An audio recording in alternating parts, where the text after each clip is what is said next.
Hi Shubdeep, welcome. Thanks for joining. Basically, the Thank you thing for is, inviting me. that we are doing a project on strategies for professional growth. So since you are already someone who is working professionally, I thought you might give us a very good guidance on all these topics that I'm going to ask you, some type of questions that I'm going to ask you regarding resilience, agility, and mindfulness, and all those. So those topic will be. I think that it's pretty necessary as well to know these topics because these are something that can go lifelong with you, right? So let's start. Can you give me a brief about yourself and your professional journey, how it has been and everything? Okay, so I first of all thank you so much for inviting me, and let me start with my introduction. So my name is Shubdeep Das, and I come from a computer science background, and my professional journey has mostly been around full stack development, AI systems, and building practical products. I started with a very strong interest in software engineering, especially web development, and over time I moved deeper into building AI systems. I have worked across front end, back end, product thinking, and applied AI. And on the front end side, I have worked with like your regular React and all these things. And on the back end side, mainly with Python. I have a very deep interest in machine learning as well as AI. So I am trying to get into the research field as well in it. Mm-hmm. And the kind of companies that I have worked in have mostly been startups. So it has always pushed me to go beyond my limits. And that has what has expanded my horizon to the AI systems building and front end and everything. Question is about resilience and adaptability in your workplace. So, how important do you think it is for being means to have resilience and adaptability in today's workplace? Because you already said that you have that tendency to figure out things, right? So, how Yeah. important do you think it is? Because means like how what do you mean by that figuring out things? Means does it means like going to just simple any AI and ask questions, or is there a specific pattern beyond that which we need to follow? So I will address both of them, resilience and adaptability, separate ways. Resilience is something which is extremely important again, because at the end of the day, you're not working with robots. You're going to be working with humans. And resilience should not just come from like people will not test your resilience just by your work. There's a social aspect to it as well. It might be that your boss just had a really bad day Hmm. and just came and bit your head off. So you, instead of losing your head over it, you can just let it go. I'm not saying ki,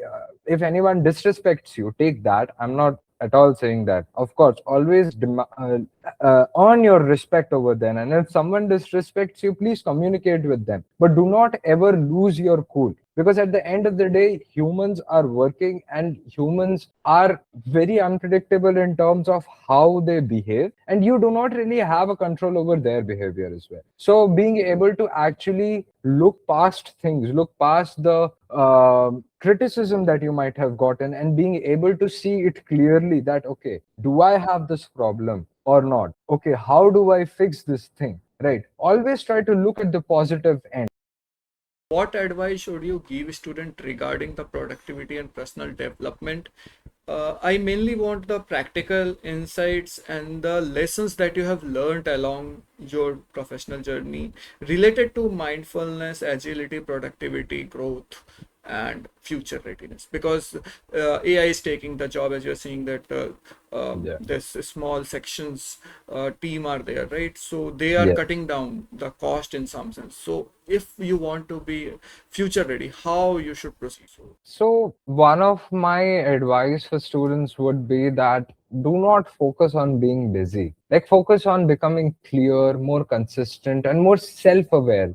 Being self aware is extremely important, because with an LLM, you can gain a lot of pseudo confidence which you did not really earn. That you will feel yeah. like you're the top of the world, that, yeah, man, I can do anything. focus on fundamentals, because those are the things that are going to be very important. I'll tell you, there is going to be a huge shift coming in the future, that we don't need coders, people who can actually code. We need expert reviewers, people who can look at code and tell that this is wrong, this is not how it should be done. And for that, you need to have great fundamentals. If you don't have good fundamentals, then you will never be able to review code properly, because everything is just too robotic, too scientific for you to look at. So focus on fundamentals. See that this is not how you make an API call, this is not how you do some things.